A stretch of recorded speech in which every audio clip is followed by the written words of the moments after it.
Oke guys, sebelum videonya lanjut, gue cuma pengen menginformasikan bahwa untuk para subscriber gue ya, meskipun sedikit, untuk para penonton setia gue, tolonglah untuk subscribe di channel gue satunya, karena di channel ini gue sudah kena pelanggaran 2 kali dan takutnya sekali lagi itu gua channelnya sudah terhapus. Jadi kalian bisa subscribe atau tunggu di channel satunya gitu ya. Oke, gue pengen menginformasi itu aja. Mungkin gue juga bakalan upload di channel itu gitu kalau misalkan channel ini benar-benar nanti kena pelanggaran lagi gitu. Oke, terima kasih dan lanjutkan. Sebelumnya bagi kalian nih yang mau join grup di Telegram, bisa ya langsung klik linknya, nanti gua taruh di deskripsi juga. Di sini di komunitas ini, di grup Telegram ini, kita bakalan bahas-bahas seputar Lucky-some, Reality Quest ataupun Boruto ataupun manhwa dan manga lain-lainnya gitu ya. Bisa kita bahas dan nanti kita bakalan jadikan video ya. Jadi kita bakalan bahas lah di grup ini serame-ramenya biar setiap update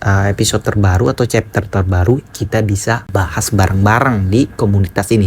Oke, terima kasih dan lanjutkan videonya. Oke guys, balik lagi bersama gua Isan di channel Isan Fadil, dan kali ini kita bakalan bahas Reality Quest lagi chapter terbaru, yaitu chapter 146 ya. Dan ya sebelum kita lanjut ke videonya, gua pengen bilang dulu kalau misalkan ada noise berisik, sorry ya, soalnya di tempat gue ini lagi hujan. Jadi kalau misalkan kedengeran suara-suara hujan, ya mohon maaf ya. Oke lah, gak usah berlama-lama, langsung aja kita ke videonya. Let's go.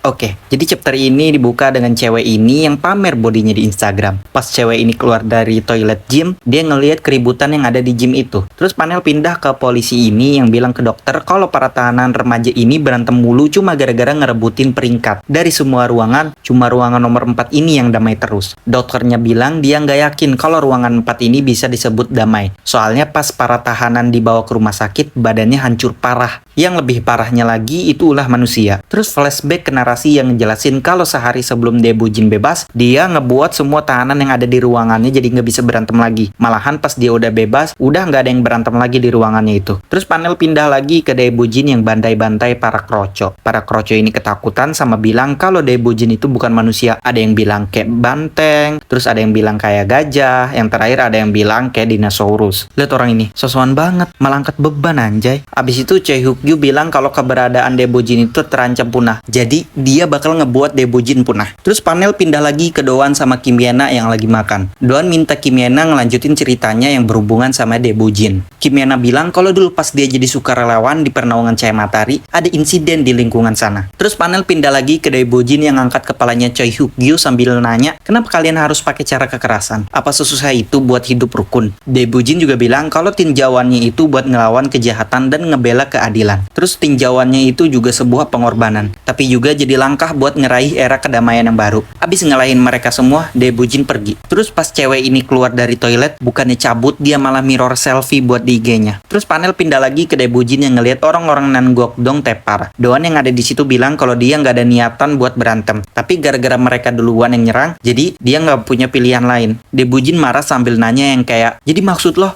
yang ngelakuin ini? Dan chapter pun ditutup dengan Doan yang ngejawab, iya, gue yang ngalahin mereka.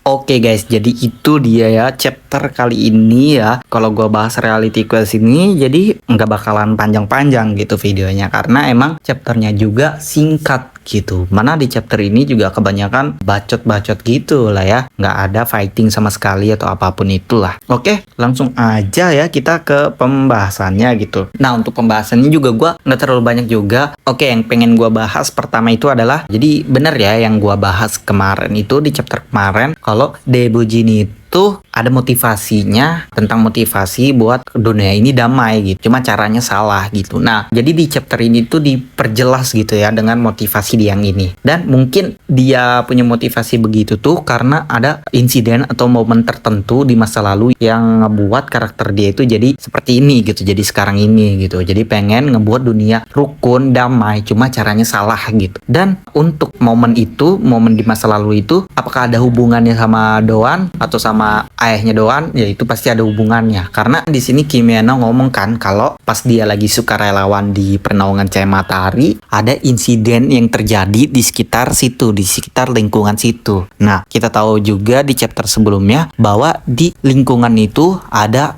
anak yang badannya besar kata Kimiana itu. Nah, namanya ini Debujin. Nah, mungkin insiden itu ada kaitannya sama Debujin sama bapaknya Doan gitu. Mungkin ya. Entah itu berhubungan sama keluarganya atau bukan. Tapi kalau prediksi gue sih yang ngebuat dia jadi gitu sekarang itu kayaknya insidennya ada hubungannya sama keluarga dia gitu. Sama ikatan keluarga gitulah kayaknya ya. Nah, yang selanjutnya pengen gue bahas ini adalah gue tuh semakin yakin kalau mantan representatif itu sisanya kan tinggal 2 nih. Itu juga ada hubungannya sama bapaknya Doan gitu. Jadi kan kita udah lihat juga di sini dari 2 mantan representatif ini, dari si Debujin sama si Joker. Si Joker itu udah jelas banget kan dia ada hubungannya sama Hajino atau bapaknya Doan gitu. Nah, kalau Debujin ini kan lingkungan sekitar pernaungan Chama Atari, jadi masih ada hubungannya sama bapaknya Doan gitu. Nah, pasti ini yang matanya sipit sama Shin Woo-ju itu juga pasti ada hubungannya, karena kan sebelum melawan si Joker juga questnya si Doan ini udah merujuk ke ingatannya bapaknya Doan gitu. Jadi hubungan sama ingatan bapaknya Doan ini hubungannya sama 4 representatif itu. Jadi suruh ngalahin 4 representatif itu, mulai dari si Joker kan, eliminasi si Joker tuh questnya, terus Debujin ini mengalahkan Debujin, quest kedamaian. Nah, selanjutnya nggak tahu nih questnya namanya apa, cuma pasti itu ada hubungannya juga sama bapaknya gitu. Dan yang gue yakin itu kalau yang bakal dilawan sama Doan itu yang terakhir itu si Shin Woo-ju gitu. Nah, yang terakhir yang pengen gue bahas adalah prediksi di chapter selanjutnya ini. Gue udah yakin banget seperti biasanya kalau Doan ini nggak langsung easy win gitu. Jadi nggak mungkin, pasti dibuat hard win dulu. Dengan begitu apakah Doan kesusahan? Menurut gue juga nggak terlalu susah juga. Jadi si Doan tuh nggak ngeluarin 100% kekuatannya gitu. Jadi dia lebih mementingkan ngegali informasi tentang bapaknya gitu. Jadi mungkin di chapter ke depan itu, chapter 1 ke depan itu nggak mungkin langsung kalah ya. Mungkin ada flashback pertarungannya ya paling 10% berapa persen. Cuma kebanyakan flashback dari Debujin, dari POV-nya Debujin gitu. Pasti ya, itu pasti banget. Jadi untuk kekalahannya atau pertarungan sesungguhnya itu di chapter ke depannya lagi. Itu udah pasti sih. Khas ya reality quest tuh begitu ya. Oke lah guys, mungkin untuk pembahasannya cukup sekian aja. Jadi kalau misalkan kalian ngedenger ada berisik-berisik, sorry ya, karena di sini lagi hujan dan adek gue lagi yang kecil lagi main HP ya, lagi main YouTube, jadi agak berisik gimana gitu. Oke guys, jangan lupa untuk like, comment, dan share ke teman-teman kalian biar teman-teman kalian juga tahu video ini, dan mari kita bahas pembahasannya bareng-bareng gitu. Dan jangan lupa dukung gue dengan sesimpel mungkin dengan cara subscribe, dan kurang lebihnya mohon maaf. Sampai jumpa lagi di video selanjutnya. Bye bye.